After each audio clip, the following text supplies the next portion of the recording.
ದಿಡ್ಡಿಮನಿ, ತಿಪ್ಪಮ್ಮ ನಾಗಪ್ಪ ದಿಡ್ಡಿಮನಿ, ಶರಣಮ್ಮ ಸಂಗಪ್ಪ ದಿಡ್ಡಿಮನಿ, ಗೌರಮ್ಮ ಅವಣಗೋಳ್, ನಾಗಮ್ಮ ದೊರಿ, ಈರಮ್ಮ ವಿಶ್ವನಾಥ್ ಹಾದಿಮನಿ, ಕವಿತಾ ಈರಣ್ಣ ಚಿಗರಿ, ಶ್ರೀದೇವಿ ಬಸವರಾಜ್ ಹಂದಿಗನು. ಈ ಎಲ್ಲ ಸದಸ್ಯರು ನಾಳೆ ಪೂಜ್ಯ ಶ್ರೀ ಸಿದ್ಧಲಿಂಗ ಮಹಾಸ್ವಾಮಿಗಳವರಿಗೆ ತುಲಾಭಾರ ಸೇವೆಯನ್ನ ನಡೆಸಲಿದ್ದಾರೆ.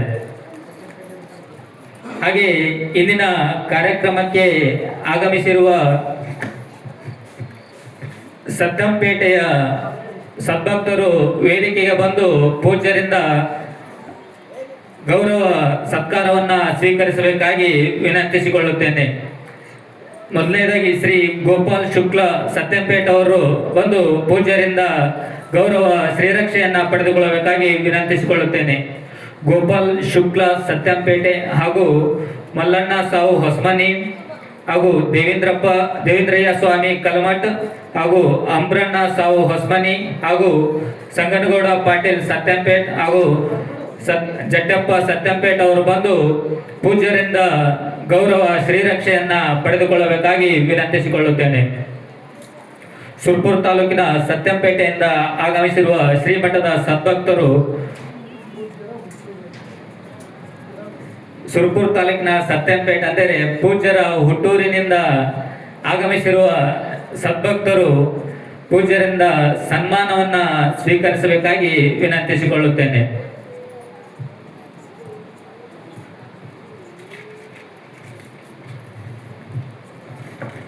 ಇವ ಸುಮ್ಮನೆ ಕುಂತು ಬಿಟ್ರಲ್ಲ, ಚಪ್ಪಾಳ್ಯಾರ ಹಾಕ್ರಿ.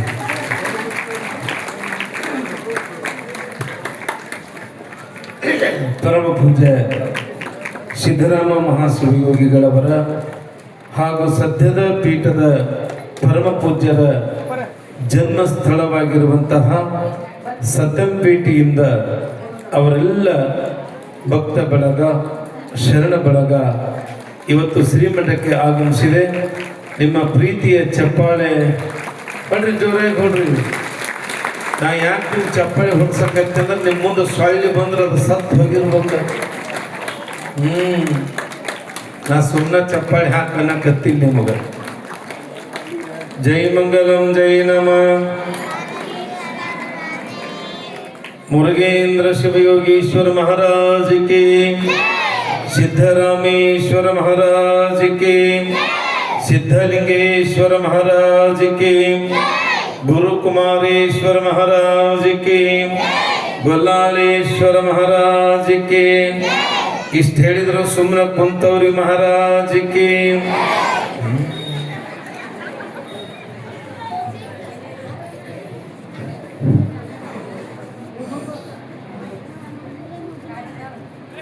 ಈಗ ಎಲ್ಲ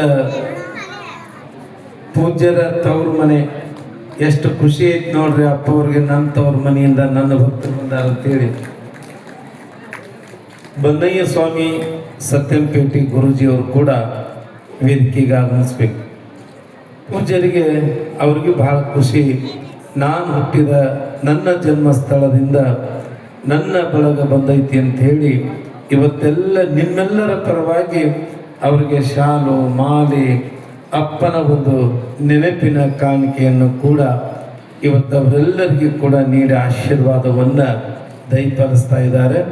ಪರಮ ಪೂಜ್ಯ ಶ್ರೀಮನ್ನಿರಂಜನ ಪ್ರಣವ ಸ್ವರೂಪ ಸಿದ್ಧಲಿಂಗ ಮಹಾಶ್ರೀಗಳವರು ಈಗಾಗಲೇ ಬನ್ನಯ್ಯ ಸ್ವಾಮಿ ಸತ್ಯಂಪೇಟೆಯವರು ಕೂಡ ಇವತ್ತು ಆಗಮಿಸಬೇಕು. ಅದೇ ರೀತಿಯಾಗಿ ನಾಳೆ ಬರಬೇಕಾಗಿತ್ತು. ಅವ್ರಿಗೂ ಕೂಡ ಈ ಒಂದು ವೇದಿಕೆ ಮೇಲೆ ಈಗ ಗೌರವ ಶ್ರೀರಕ್ಷೆ ನಾಳೆ ದಿವಸ ಹರ್ನಾಳ್ ಬಿ, ಅದೇ ರೀತಿಯಾಗಿ ಕರಿಕೆಹಳ್ಳಿ, ಯಲಗೋಡ, ಹಂಗಲಗಿಕ್ಕೆ, ಅದೇ ರೀತಿಯಾಗಿ ವರಬಿ, ಸುಂಬಳ, ಅಖಂಡಹಳ್ಳಿ, ಅದೇ ರೀತಿಯಾಗಿ ಹಂಗಲಗಿಬಿ, ವಡಗೇರಿ, ಮಮ್ಮದ್ರಿ, ಮಳ್ಳಿ, ಕುಕ್ನೂರು, ಸತ್ತಂಪೇಟೆ ಸದ್ಭಕ್ತರು ಇವತ್ತು ನಾಳೆ ದಿವಸ ಇವರೆಲ್ಲರೂ ಕೂಡ ಬರಬೇಕನ್ನುವಂಥದ್ದು ಅಪ್ಪರ ಅಪ್ಪಣೆಯಾಗಿದೆ. ಗೌರವ ಶ್ರೀರಕ್ಷೆಯನ್ನು ಸ್ವೀಕರಿಸಿಕೊಳ್ಳಿಕ್ಕೆ ಅವರೆಲ್ಲ ಬರಬೇಕು ಅನ್ನುವಂಥ ಮಾತನ್ನು ಹೇಳಿ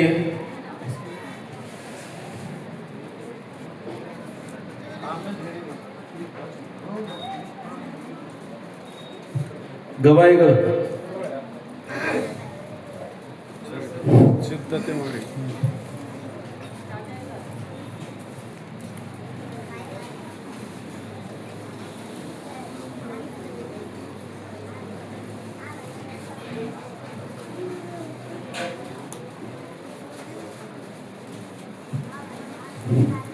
ಜೈ ಮಂಗಲಂ ಜೈ ನಮಃ. ಇದು ನಡೆಯಂಗಿಲ್ಲ, ಸೌಂಡ್ ಬಾಕ್ಸ್ ಡೌನ್ ಆಗಬಾರ್ದು. ಒಮ್ಮೆ ಜೋರಾಗಿ ಜೈಕಾರ ಹಾಕ್ರಿ. ಸಿದ್ಧರಾಮ ಶಿವಯೋಗೀಶ್ವರ ಮಹಾರಾಜ್ ಕಿ, ಬಲ್ಲಾಳೇಶ್ವರ ಮಹಾರಾಜ್ ಕಿ, ಕುಮಾರೇಶ್ವರ ಮಹಾರಾಜ್ ಕಿ. ಈಗ ಅವ್ರದ್ದೆಲ್ಲರದ್ದು ಮುಗೀತು. ಇನ್ ಮೇಲೆ ನಮ್ಮದು ಶುರು. ಅಪ್ಪವ್ರ ಅಪ್ಪಣೆ ಮಾಡ್ಯಾರ, 1 ಗಂಟೆ ತನನರ ಹೇಳ್ರಿ, 2 ಗಂಟೆ ತನರ ಹೇಳ್ರಿ, ನಿಮಗ್ ಬಿಟ್ಟಿದ್ದು ಅವ್ರು ಬಿಟ್ಟಿದ್ದು ಅಂತ ಹೇಳಿ ಅಪ್ಪವ್ರೀಗ ಮಠದ ಭಕ್ತರೊಂದಿಗೆ ಮಾತನಾಡಲಿಕ್ಕೆ ದಯಮಾಡಿಸಿದ್ದಾರೆ. ಮತ್ತೆ ನಾನು ಮಾತ್ರ ಇವತ್ತು 1 ಗಂಟೆ ಮಾಟ ನಿಮ್ಮನ್ನು ಬಿಡಂಗಲ್ಲ. ಮತ್ತೆ ಎದ್ದು ಹೋದ್ಗಿದ್ದೀರಿ. ಪರಿಸ್ಥಿತಿ ಏನಾಯ್ತು ಅಂದ್ರೆ, ಇವತ್ತು ಮೇನ್ ಗೊಲ್ಲಾಳೇಶ್ವರ ಪುರಾಣ 15 ನಿಮಿಷ 20 ನಿಮಿಷದೊಳಗೆ ಹೇಳ್ತೇನೆ ಇವತ್ತಿನ ಪುರಾಣದ ವಿಷಯವನ್ನ. ಹೇಳೋಕ್ಕಿಂತ ಮುಂಚಿತವಾಗಿ ಈಗಾಗಲೇ ಸಮಯ 10 ಗಂಟೆ ಆಗಕ್ಕೆ ಬಂತು. 10 ಆದ ಕೂಡಲೇ ಕದಾ ಹೊತ್ತು ನಿದ್ಹತ್ತು ಚದಾರ ಹೊತ್ತು ಅನ್ನುವಂಥ ಹೊತ್ತಿನೊಳಗೆ ನಾನು ನಿಮಗೇನು ಹೇಳ್ಬೇಕನ್ನೋದು ಬಹಳ ಹುಷಾರಿಂದ ಜಾಗರೂಕತೆಯಿಂದ ನಾನು ಹೇಳ್ಬೇಕಾಗ್ತದ. ಹಿಂಗ ಹೊತ್ತಾಗಿತ್ತು, ಒಂದೂರೊಳಗೆ ಹಿಂಗ ನಡೆದಿತ್ತು ಪುರಾಣ, ಹಿಂಗ ಹೊತ್ತಾಗಿತ್ತು. ಅದರೊಳಗೆ ನಾನು ಒಂದಿಷ್ಟು ಬೇಗನೆ ಮುಗಿಸ್ಬೇಕಂತ ಹೇಳಿ ಜೋರಾಗಿ ಹೇಳಕತ್ತಿದ್ದೆ. ಆ ಎಲ್ಲ ಕುತ್ಕೊಂಡು ಮಂದಿ ಒಳಗೆ ಒಂದು ಮುದುಕಿ, ಅಕ್ಕಿ ನಾ ಹೆಂಗೆ ಹೇಳಕತ್ತಿದೆ ಹಂಗೆ ಅಳಲಿಕ್ಕೆ ಹತ್ತಿಲ್ಲ ಅಕ್ಕಿ. ನಾನು ಆ ಮುದುಕಿ ಅಳೋದನ್ನು ನಾನು ನೋಡಿ ನನ್ನ ಪಾಡಿಗೆ ನಾನು ಪುರಾಣ ಹೇಳಕತ್ತಿದೆ. ಆಕಿ ಅಳ್ಲಿಕ್ಕೆ ಶುರು ಮಾಡಿದ್ಲು. ನಾನು ನೋಡೋನ್ ತಡಿಯಂತೆ ಒಮ್ಮೆ ಜೋರಾಗಿ ಪ್ರವಚನವನ್ನ ಹೇಳಕತ್ತಿದ್ರೆ ಆಕಿನೂ ಜೋರಾಗಿ ಅಳಕತ್ತಿದ್ಲು.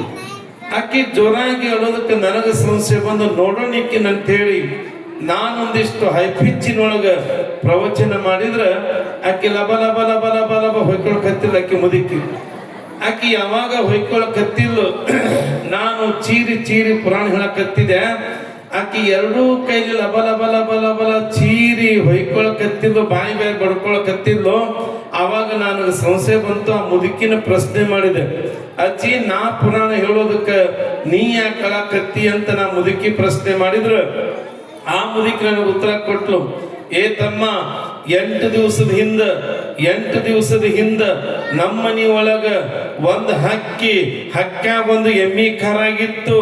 ಆ ಎಮ್ಮಿ ಕರನು ಕೂಡ ನೀ ಹೆಂಗ ಒದರಕತ್ತಿಯಲ್ಲ, ಅದು ಕೂಡ ನನ್ನ ಮನೆಯಾಗಿರೋ ಎಮ್ಮಿ ಕರ ಅದು ವಾದರಿ ನಿನ್ನಂಗ ಒದರಿ ಸತ್ತದ. ನೀ ಯಾವಾಗ ಸತ್ ಹೊಕ್ಕಿ ಅಂತ ನಾನು ಚಿಂತೆಗಳಕತ್ತೀನಿ ಅನ್ನಂತಕ್ಕೆ.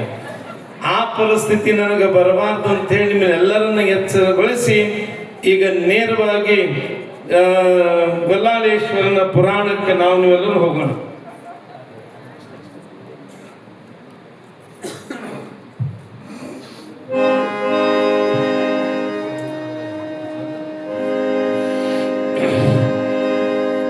ಶರಣನುದಯ ಅವತರಿಸಲು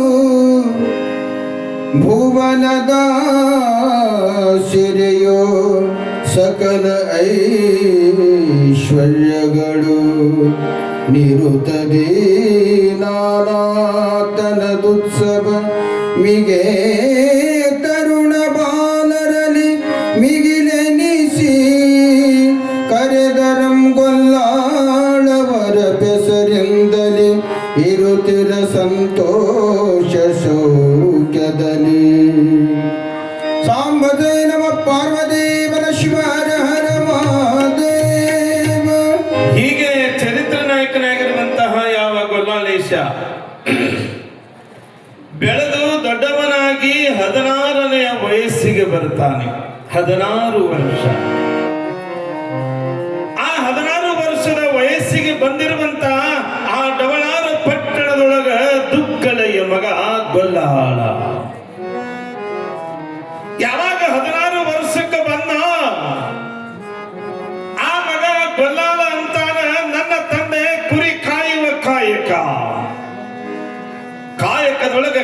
ವಿಲಾಸವನ್ನ ಕಂಡಿರುವಂತಹ ಹಾಲು ಕುರುಬರ ಮನೆತನದ ಬಲ್ಲುಗ, ಆ ಮನೆಯೊಳಗ ಅವತರಿಸಿರುವಂತ ಯಾವ ಗೊಲ್ಲಾಳ ತಂದೆ ತಾಯಿ ದುಡಿದು ದುಡಿದು ದುಡಿದು ಹಣ್ಣಾಗಿದ್ದ ತಂದೆ, ಅವರ ಮನೆತನದೊಳಗ ಬಡತನವೇ ಇಲ್ಲ, ಮನೆಯೊಳಗ ಸಿರಿತನ ತುಂಬಿ ತುಳುಕ್ತಾ ಇರುವ ಸಂದರ್ಭದಲ್ಲಿ ಮಗ ಗೊಲ್ಲಾಳ ತಂದೆಯ ಬಳಿಗೆ ಬರ್ತಾನೆ. ಯಪ್ಪ, ನೀನು ಕುರಿ ಕಾಯುವುದನ್ನು ನಿಲ್ಲಿಸಬೇಕು. ಭಗವಂತ ಎಲ್ಲವನ್ನ ಕೊಟ್ಟಿದ್ದಾನೆ, ಸಿರಿ ಸಂಪತ್ತು, ಬೆಳ್ಳಿ ಬಂಗಾರ ವಜ್ರ ವೈಢೂರ್ಯವನ್ನ ಕರುಣಿಸಿದ್ದಾನೆ.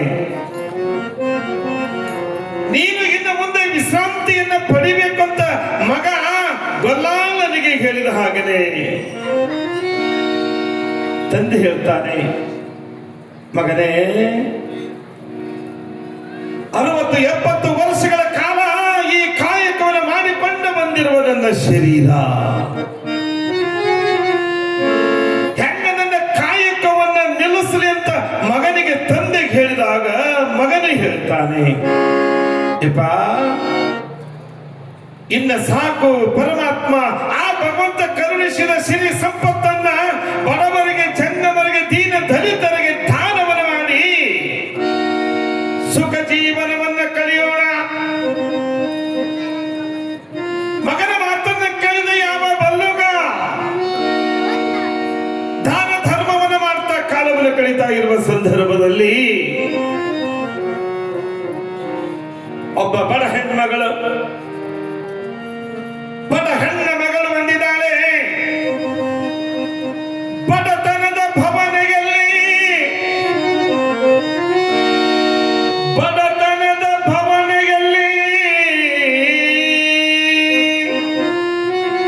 ಕಣ್ಣೀರು ಹಾಕ್ತಾ ಬಂದ. ಯಪ್ಪ, ಉಣಲು ತೊಡಲು ಏನೂ ಇಲ್ಲ ಬಡತನ ಜೀವನದಲ್ಲಿ. ಗೊಲ್ಲಾಳ ಈ ಶಬ್ದವನ್ನು ಕೇಳಿ ಪರಶಿವನು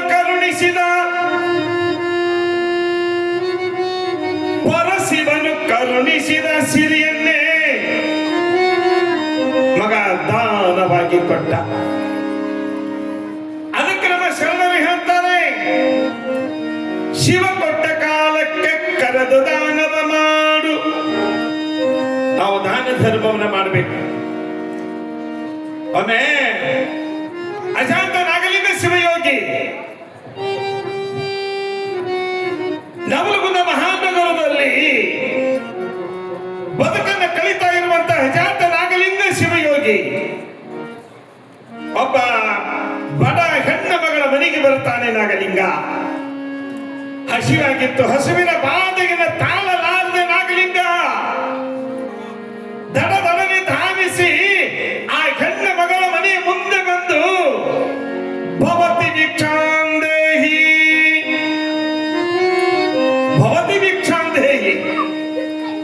ಹೀಗೆ ಭಿಕ್ಷೆಯನ್ನು ಬೇಡಿದ ಸಮಯದೊಳಗ ಬಡ ಹೆಣ್ಣ ಮಗಳು ಮನೆಯೊಳಗ ಏನೂ ಇಲ್ಲ. ದುಡಿಬೇಕು, ಕೊಟ್ಟಿದ್ದನ್ನ ತಂದು ತಿನ್ನಬೇಕು, ಮಲಗಬೇಕು, ಅಷ್ಟು ಬಡತನದ ಹೆಣ್ಣು ಮಗಳು. ಮನೆಯೊಳಗ ಹಿಟ್ಟಿಲ್ಲ, ರೊಟ್ಟಿಲ್ಲ, ಏನೂ ಇಲ್ಲದ ಮನೆಗೆ ಬಂದ ನಾಗಲಿಂಗ. ಬಡತನವೇ ಅವಳ ಬದುಕಿಗೆ ಛಾಯವಾಗಿತ್ತು. ನಾಗಲಿಂಗಪ್ಪ ಹೇಳ್ತಾನೆ, ಅಮ್ಮ ನೋಡು ತಾಯಿ, ಮನೆ ಬಳಗ ಏನಾದ್ರೂ ಇದ್ರು ನೋಡು, ಒಂದು ಕಟಗಳ ರೊಟ್ಟಿ ಇದ್ರಾದ್ರೂ ನೋಡು. ಆ ಹೆಣ್ಮಗಳು ಎಲ್ಲವನ್ನ ಹುಡುಕಿ ನೋಡಿಲ್ಲ. ಎಷ್ಟು ದಿವಸದಿತ್ತ ಏನೋ ಒಂದು ಕಟಗಳ ರೊಟ್ಟಿ ಮೂಲಿ ಒಳಗೆ ಬಿದ್ದಿತ್ತು. ತಗೊಂಡು ಬಂದ ಅದನ್ನೇ ಕೈ ಒಳಗ ಹಿಡ್ಕೊಂಡು ಹೊರಗಡೆ ಬಂದು ನಾಗಲಿಂಗಪ್ಪನಿಗೆ ನೀರು ಹಾಕ ಬಂದ. ನಾಗಲಿಂಗಪ್ಪ ಅಂದ, ಬಣ್ಣ ರೊಟ್ಟಿ ಕೊಡಬಾರ್ದು ತಾಯಿ, ಏನಾದ್ರೂ ಒಂದಿಷ್ಟು ಹಸಕ್ಕಾಗಿದ್ರ ಒಂದಿಷ್ಟು ಅರ್ದು ಕೊಡು. ಅವಾಗ ಅಲ್ಲೇ ಇಲ್ಲೇ ಒಂದಿಷ್ಟು ಬಿದ್ದಿರುವಂತ ಹಸೆ ಮೆಣಸಿನಕಾಯಿನ ಹುಡುಕಿದ್ಲು. ಮನೆಯೊಳಗೆ ಇಟ್ಟೆ ಗುಣಕಲ್ಲಿತ್ತು. ಆ ಗುಣಕಲ್ಲಿ ಅರದು ಕಟಕ ರೊಟ್ಟಿ ಮೇಲೆ ಹಸೆಕಾಯಿ ಚಟ್ನಿ ಹಚ್ಕೊಟ್ಲು. ನಾಗಲಿಂಗಪ್ಪ ತಿಂದ, ಖುಷಿ ಪಟ್ಟ, ಡ್ರೇಕ್ ಹೊಡೆದ. ಅವಾಗ ನಾಗಲಿಂಗಪ್ಪ ಹೆಣ್ಮಗಳಿಗಂತಾನೆ, ಅಮ್ಮ ಕೊಡೋ ಗುಂಡ್ಕಲ್ಲು ಕೊಡು ಅಂದಾಗ ನಾಗಲಿಂಗಪ್ಪನ ಕೈಯೊಳಗ ಕೊಡ್ತಾಳ. ಆ ನಾಗಲಿಂಗಪ್ಪ ಗುಂಡ್ಕಲ್ಲನ್ನ ನ್ಯಾಲಿಗೆ ಹಚ್ಚಿ ಝರ ಝರ ಝರ ನೆಕ್ಕಿ ಆ ಹೆಣ್ಣು ಮಗಳ ಉಡಿ ಒಳಗ ಗುಣಕಲ್ಲ ಹಾಕಿದ್ರ ಅದು ಗುಣಕಲ್ಲಾಗಿ ಪರಿವರ್ತನೆ ಆಗಿರ್ಲಿಲ್ಲ, ಅದು ಬಂಗಾರದ ಗುಂಡಾಗಿ ಪರಿವರ್ತನೆ ಆಗಿತ್ತು. ಬಡವಿ ಆಗರ್ಭ ಶ್ರೀಮಂತಳಾದ್ಲು. ಆಗರ್ಭ ಶ್ರೀಮಂತಳಾದ ಹೊಲ ಹಿಡಿದು ಮನಿ ಕಟ್ಟಿಸಿದ್ಲು. ಆದ್ರ ಊರೊಳಗ ಪರಮಾತ್ಮ ಕೊಟ್ಟಾನ, ನಾಗಲಿಂಗಪ್ಪ ಕೊಟ್ಟಾನಂತ ಆಕೆ ದಾನ ಮಾಡಲಿಲ್ಲ, ಧರ್ಮ ಮಾಡಲಿಲ್ಲ. ಸಿರಿತನದ ಅಹಂಕಾರದೊಳಗ ಬದುಕನ್ನ ಕಳೀತಾ ಇರುವಾಗ 6 ವರ್ಷದ ನಂತರ ಮತ್ತೆ ನಾಗಲಿಂಗಪ್ಪ ಅವಳ ಮನೆಗೆ ಬಂದಿದ್ದಾನೆ. ಬಾಗಿಲದ ಒಳಗಡೆ ನಿಂತುಕೊಂಡಿದ್ದಾನೆ ನಾಗಲಿಂಗ. ಆ ಹೆಣ್ಮಗಳು ಒಳಗ ಬಾ ಅಂತ ಕರೀಲಿಲ್ಲ, ಅದು ಬೇಬರುಸಿ. ಒಳಗ ಬಾ ಅಂತ ಕರೀಲಿಲ್ಲ ಹೆಣ್ಮಗಳು. ಸಿರಿತರದ ಅಹಂಕಾರದ ಹೊರಗಿನ ಕಾಲವನ್ನು ಕಳೀತಾ ಇತ್ತಲ್ಲ. ನಾಗಲಿಂಗಪ್ಪ ಬಂದಾನ. ಅವಾಗ ಸಣ್ಣ ಗುಣಕಲ್ ಕೊಟ್ರು, ಬಂಗಾರ ನೆಕ್ಕಿ ಬಂಗಾರ ಮಾಡಿ ಕೊಟ್ಟು ಹೋಗ ನೀಟ ಕಲ್ಲ. ಈಗ ಬಹಳ ಚಲೋ ಹೊತ್ತಿ ಬಂದಾನ. ನಾ ಇನ್ನೂ ಶ್ರೀಮಂತನಾಗ್ಬೇಕಂತ ಹೇಳಿ ಅಕ್ಕಿಗಿಂತ ಕಲ್ಲು ತಗೊಂಡು ಬಂದಾಕಿ. ಎಷ್ಟರ ಆಸೆ ಇಂಥ ಕಲ್ಲು ತಂದಾಕಿ. ಏನು 4 ರೊಟ್ಟಿ ಕಡಗ ರೊಟ್ಟಿ ಬಂದಾನ.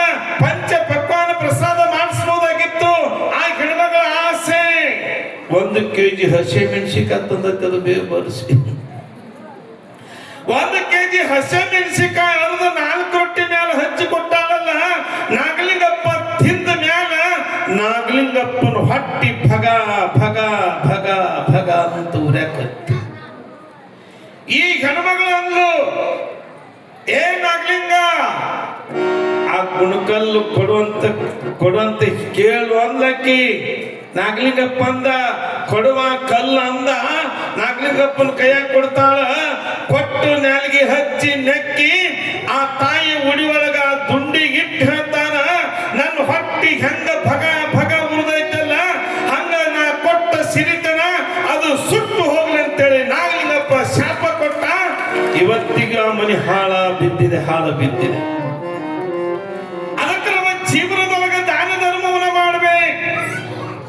ಅವಾಗ ಮಗ ದಾನ ಧರ್ಮವನ್ನು ಮಾಡಿ ತಂದೆಗೆ ಹೇಳ್ತಾನೆ, ಯಪ್ಪ ನಾನು ಕುರಿ ಕಾಯಲಿಕ್ಕೆ ಹೋಗ್ತೇನೆ, ನಾನು ನಿನ್ನ ಕಾಯಕವನ್ನು ಮಾಡ್ತೇನೆ. ತಂದೆ ಹೇಳ್ತಾನೆ, ಮಗ ಏ ಬಲಾಳ, ಕುರಿ ಕಾಯುವುದಷ್ಟು ಸಾಮಾನ್ಯವಲ್ಲ. ಚಳಿ ಇರ್ತದೆ, ಮಳೆಗಿರ್ತದೆ, ಬಿಸಿಲಿರ್ತದೆ, ಗಾಳಿಗಿರ್ತದೆ. ಇಂಥ ಪ್ರಸಂಗದಲ್ಲಿ ನೀನು ಕುರಿ ಕಾಯುವುದು ಬೇಡ ಅಂದಾಗ ಬಲಾಳ ಅಂತಾನೆ. ಏನಾದರೂ ಆಗಲಿ ಅಪ್ಪ, ಆ ಭಗವಂತ ಇದ್ದಾನೆ, ದೇವರಿದ್ದಾನೆ, ಯಾಕೆ ಚಿಂತೆಯನ್ನ ಮಾಡೋದು? ಅವಾಗ ಗೊಲ್ಲಾಳನ ತಂದೆ ಬಲ್ಲುಗೆ ಹೇಳ್ತಾನೆ, ಗೊಲ್ಲಾಳ, ನನ್ನ ಮಗನ ಗೊಲ್ಲಾಳ, ನೀನು ಕುರಿ ಕಾಯುವ ಕಾಯಕವನ್ನು ಮಾಡ್ಬೇಕಲ್ಲ. ಹೌದಪ್ಪ, ಹೌದು. ಗೆಳೆಯರನ್ನ ನಿತ್ಯ ಕುರಿ ಕಾಯುವಂತ ತನ್ನ ಬಳಗವನ್ನ ಆಳ ಮಕ್ಕಳನ್ನ ಕರೆದು ಹೇಳ್ತಾನೆ, ನೋಡ್ರಪ್ಪ ನನ್ನ ಮಗ ಒಬ್ಬನೇ ಅದಾನ. ಗೊಲ್ಲಾಳ ಕುರಿ ಕಾಯ್ಬೇಕಂತ ಆಸೆ ಪಟ್ಟಾನ. ಅದಕ್ಕ ಅವನು ಹುಷಾರಿಂದ ಕರ್ಕೊಂಡು ಹೋಗ್ಬೇಕಂತ ಹೇಳಿ ತಂದೆ ಚಪ್ಪಗೊಡ್ಲಿ ಕೊಟ್ಟಾನ, ಕಂಬಳಿ ಕೊಟ್ಟಾನ, ಕೈಯಾಗೊಂದು ಕೋಲು ಕೊಟ್ಟಾನ, ಟೊಂಕಕ್ಕೊಂದು ಕಟಾರಿ ಕಟ್ಟಿದ. ಅದಕ್ಕ ಎಲ್ಲವನ್ನ ಕೊಟ್ಟು ಕುರಿಗಳನ್ನ ಹೊಡ್ಕೊಂಡು ಹೊಂಟ. ಗೊಲ್ಲಾಳ ಡಬಲಾರ ಪಟ್ಟಣದಿಂದ ಡಂಬಳದ ಹಳ್ಳದ ಕಡೆಗೆ, ಅಲ್ಲಿ ಡಂಬಳ ಅಂತ ಇದೆ ಅಲ್ಲೊಂದು ಊರು, ಆ ಡಂಬಳದ ಹಳ್ಳದ ಕಡೆಗೆ 100 ಕುರಿಗಳನ್ನು ಹೊಡ್ಕೊಂಡು ಗೊಲ್ಲಾಳ ಕಾಯುವುದಕ್ಕಾಗಿ ಹೊರಟಿದ್ದಾನೆ. ಅಲ್ಲಿ ಡಂಬಳ ಹಳ್ಳದ ಪಕ್ಕದಲ್ಲಿ ದಡದಲ್ಲಿ ಒಂದು ಬೀಡು ಬಿಟ್ಟ. ಅಲ್ಲಿ ಕುರಿಗಳನ್ನ ಕಾಯ್ತಾ ಕುರಿಗಳ ಜೊತೆಗೆ ಆಟವನ್ನು ಆಡ್ತಾನೆ, ಕುರಿಗಳ ಜೊತೆಗೆ ಕೊಳವನ್ನು ಊದ್ತಾನೆ.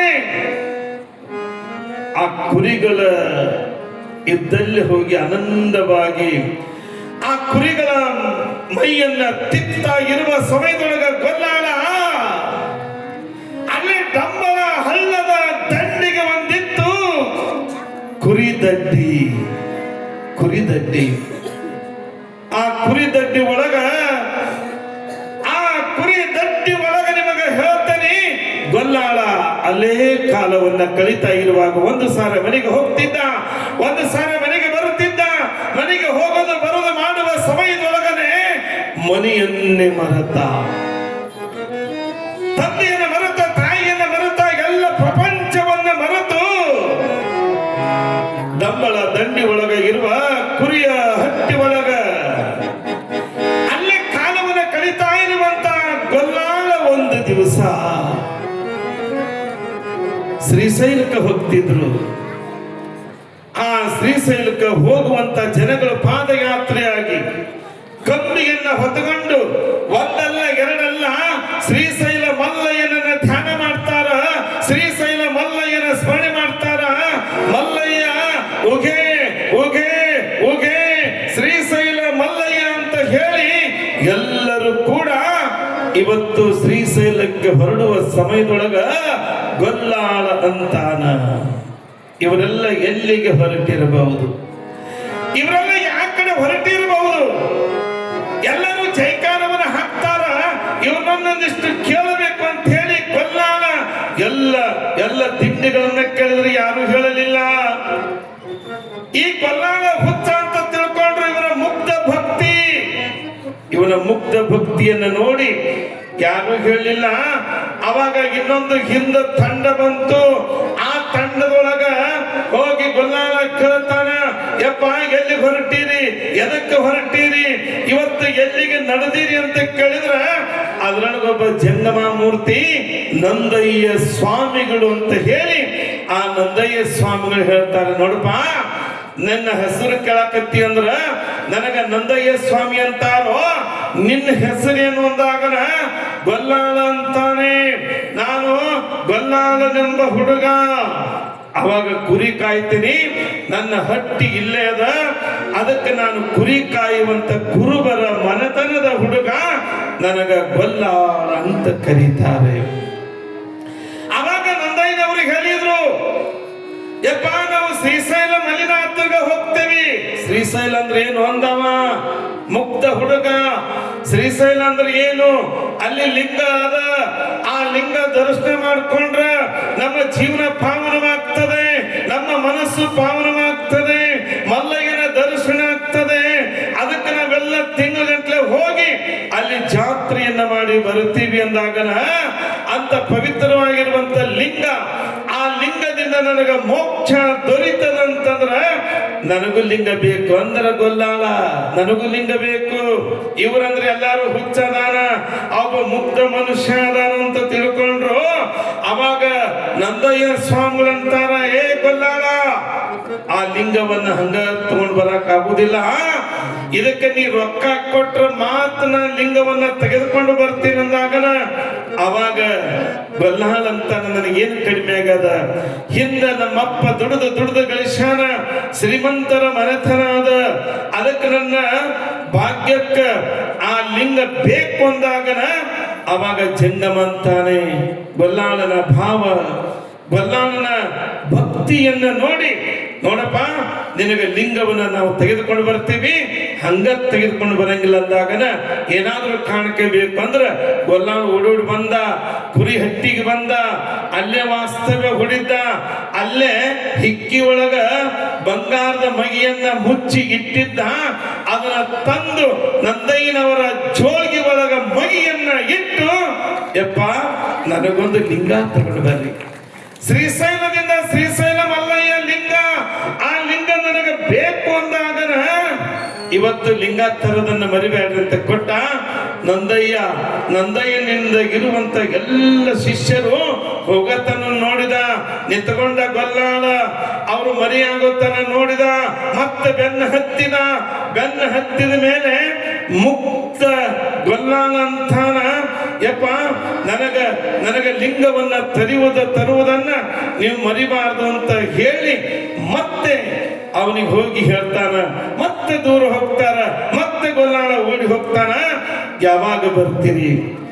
ಜಾತ್ರೆ ಮುಗಿಸ್ಕೊಂಡು ಯಾವಾಗ ಬರ್ತೀರಂದಾಗನ ನಂದಯ್ಯ ಸ್ವಾಮಿಗಳು ಹೇಳ್ತಾರೆ, ಚೈತ್ರ ಮಾಸ ದವನದ ಹುಣ್ಣಿಮೆಗೆ ನಾವು ಮತ್ತೆ ಮರಳಿ ಬರ್ತೀವಂದಾಗನ ಗೊಲ್ಲಾಳಂದ, ನೀವು ಬರೋವರೆಗಿನೂ ಕೂಡ ನಾವು ಇಲ್ಲೇ ಇರ್ತೀನಿ ಅಂತ ಹೇಳಿದಾಗನೆ, ನೀನು ಮನೆಗೆ ಹೋಗು, ನಾ ಬರೋ ಸಮಯಕ್ಕೆ ಬಾ ಅಂದಾಗನೆ ಇದ್ದ ನಂದಯ್ಯನ ಹಿಂದೆ ಸಾವಿರಾರು ಜನ ಭಕ್ತರು ಕಂಬಿಯನ್ನು ಹೊತ್ತುಕೊಂಡು ಶ್ರೀಶೈಲನ ಸ್ಮರಣೆ, ಮಲ್ಲಿನಾಥನ ಧ್ಯಾನ, ಮಲ್ಲಿಕಾರ್ಜುನನ ಒಂದು ಸ್ಮರಣೆಯನ್ನ ಮಾಡ್ತಾ ಅವರು ಶ್ರೀಶೈಲದ ಕಡೆಗೆ ನಡೆದರೆ ಇವತ್ತ ಚರಿತ್ರ ನಾಯಕ ಕಥಾನಾಯಕ ಎಲ್ಲಿಗೆ ಬರ್ತಾನೆ ಅಂತಂದ್ರ ಅವರನ್ನ ಕಳಿಸಿ ಗೊಲ್ಲಾಳ ತನ್ನ ಕುರಿಹಟ್ಟಿಗೆ ಬಂದ ಅನ್ನುವಲ್ಲಿಗೆನೆ ಇಂದಿನ ಪುರಾಣದ ವಿಷಯವನ್ನ ಇಲ್ಲಿಗೆ ಮುಕ್ತಾಯಗೊಳಿಸಿ, ಯಾಕಂದ್ರೆ ಸಮಯ ಬಹಳ ಆಗಿದೆ, ಅದಕ್ಕೆ ಮತ್ತೆ ಪುರಾಣ ಹೇಳಲೇಬೇಕಲ್ಲ,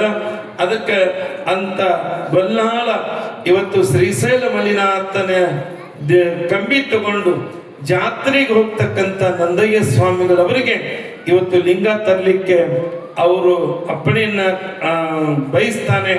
ಅವರು ತರುವಂತೆ ಅಪ್ಪಣೆಯನ್ನು ಮಾಡ್ತಾರೆ. ನಾಳೆ ಅವರು ಲಿಂಗ ತಂದ್ರು, ಮತ್ತೇನು ತಂದ್ರು, ಮುಂದೆ ಬಹಳ ಅದ್ಭುತವಾಗಿ ಗೊಲ್ಲಾಳೇಶನ ಪವಾಡಗಳು, ಲೀಲೆಗಳು ನಾಳಿನ ದಿವಸ ಮೂಡಿ ಬರ್ತಾವೆ. ಅವನ್ನೆಲ್ಲವನ್ನೂ ಕೇಳೋದಕ್ಕಾಗಿ ತಾವೆಲ್ಲ ಹೆಚ್ಚಿನ ಸಂಖ್ಯೆಯೊಳಗೆ ಇನ್ನೂ ಬೇಗನೆ ಬರಬೇಕು. ಪೂರ್ವ ಪೀಠಿಗೊಳಗೆ ಹೇಳಿದ ಹಾಗೆನೆ, ಆಸೆ ಎಂಬ ಕೂಸನೆತ್ತಲು ರೋಷವೆಂಬ ತಾಯಿ ಮುಂದೆ ಬಂದಿಪ್ಪಳು ನೋಡ, ಇಂತೆರಡಿಲ್ಲದ ಕೂಸನೆತ್ತಬಲ್ಲಾತನೆ ಲಿಂಗೈಕ್ಯ ಕಾಣ ಗುಹೇಶ್ವರ ಎನ್ನು ಹಾಗೆನೆ ಇವತ್ತು ಅಪ್ಪ ಸಿದ್ದರಾಮ ಮಹಾಶಿವಯೋಗಿಗಳವರ ಒಂದು ಪುಣ್ಯ ಸ್ಮರಣೋತ್ಸವದ ಈ ಸಮಾರಂಭದಲ್ಲಿ ನಾವು ಎರಡು ಮಾತು ತಿಳ್ಕೊಳ್ಬೇಕು.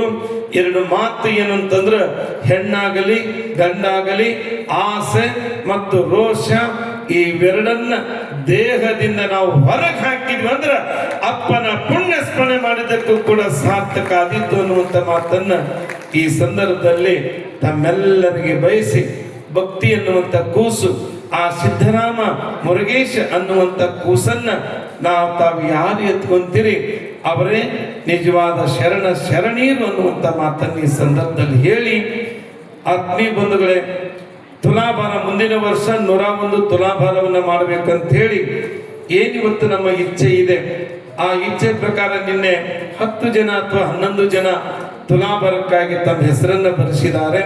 ಮತ್ತೆ ಯಾರಾದರೂ ತುಲಾಭಾರಕ್ಕೆ ಹೆಸರು ಬರೆಸೋದಿದ್ರೆ ತಾವೆಲ್ಲ ಹೆಸರನ್ನ ಬರೆಸ್ಬೇಕನ್ನುವಂಥ ಮಾತನ್ನು ಈ ಸಂದರ್ಭದಲ್ಲಿ ಹೇಳ್ತಾ, ಈಗ ಪ್ರೀತಿ ಕಾಣಿಕೆಯನ್ನ ಕೊಟ್ಟಿದ್ದಾರೆ ಮುರುಗೇಂದ್ರ ಶಿವಯೋಗಿ ಭಜನಾ ಮಂಡಳಿಯವರು ಅಧ್ಯಕ್ಷರಾದ ಶ್ರೀಯುತ ಚನ್ವೀರಪ್ಪ ಗೌಡ್ರು, ಬಂಡಪ್ಪ ಗೌಡ್ರು. ಈ ಪುಣ್ಯಾತ್ಮರು ನನಗೆ 501, ಗವಾಯಿಗಳಿಗೆ 251, ತಬಲಾ ವಾದಕರಿಗೆ 251 ರೂಪಾಯಿಗಳನ್ನ ತಮ್ಮ ಪ್ರೀತಿಯ ಕಾಣಿಕೆಯನ್ನ ಕೊಟ್ಟಂತ ಪುಣ್ಯಾತ್ಮರಿಗೆ ಆ ಮುರುಗೇಶ, ಆ ಸಿದ್ದರಾಮೇಶ, ಗೊಲ್ಲಾಳೇಶ ಆಯುರಾರೋಗ್ಯ ಭಾಗ್ಯವನ್ನ ಕೊಟ್ಟು ಕರುಣಿಸಲಿ. ಅವರಿಗೆ ನಿಮ್ಮ ಜೋರಾದ ಒಂದು ಚಪ್ಪಾಳೆ ಇರಲಿ, ಕೊಟ್ಟವರಿಗೆ ಮತ್ತೆ ಒಳ್ಳೆಯದಾಗಲಿ ಅಂತ ಹೇಳ್ತೀನಿ. ಅದ್ರ ಜೊತೆಗೆ ಮಡಿವಾಳಪ್ಪಗೌಡ ಪಾಟೀಲ್ ಮಾಗಣಿಗೇರಿ ಇವರು ಕೂಡ ನನಗೆ 500 ರೂಪಾಯಿ, ಸಂಗೀತಗಾರರಿಗೆ 250, ತಬಲವಾದಕರಿಗೆ 750 ರೂಪಾಯಿನ ಕೊಟ್ಟಿದ್ದಾರೆ. ಅದೇ ರೀತಿಯಾಗಿ ಮಲ್ಲಿಕಾರ್ಜುನ್ ಹುಗ ಇವರು ಕೂಡ ನನಗೆ 200 ರೂಪಾಯಿ, 101 ರೂಪಾಯಿಗಳನ್ನ ನಮ್ಮ ಕಲಾವಿದರು ಕೊಟ್ಟಿದ್ದಾರೆ. ಆ ಪುಣ್ಯಾತ್ಮರಿಗೆ ಕೂಡ ದಯಾಳ ಪಾರ್ವತಿ ಪರಮೇಶ್ವರ ಆಯುರಾರೋಗ್ಯ ಭಾಗ್ಯವನ್ನು ಕರುಣಿಸಲಿ. ಅವರಿಗೆ ನಿಮ್ಮ ಜೋರಾದ ಒಂದು ಚಪ್ಪಾಳೆ ಇರಲಿ ಅನ್ನುವಂಥ ಮಾತನ್ನು ಈ ಸಂದರ್ಭದಲ್ಲಿ ಹಾರೈಸಿ ನನ್ನ 2 ಮಾತು ಗುರುಪಾದಕ್ಕೆ ಅರ್ಪಿಸಿ ಮುಂದಿನ ಕಾರ್ಯಕ್ರಮಕ್ಕೆ ಅವಕಾಶ ಮಾಡ್ತೇನೆ. ಶ್ರೀಮಠದ ನೂತನ ಪಂಚಲೋಹ ರಥಕ್ಕೆ ದೇಣಿಗೆಯನ್ನ ನೀಡಿರುವ ಮಾತೆಯರ ವಿವರ ಈ ರೀತಿಯಾಗಿರುತ್ತದೆ.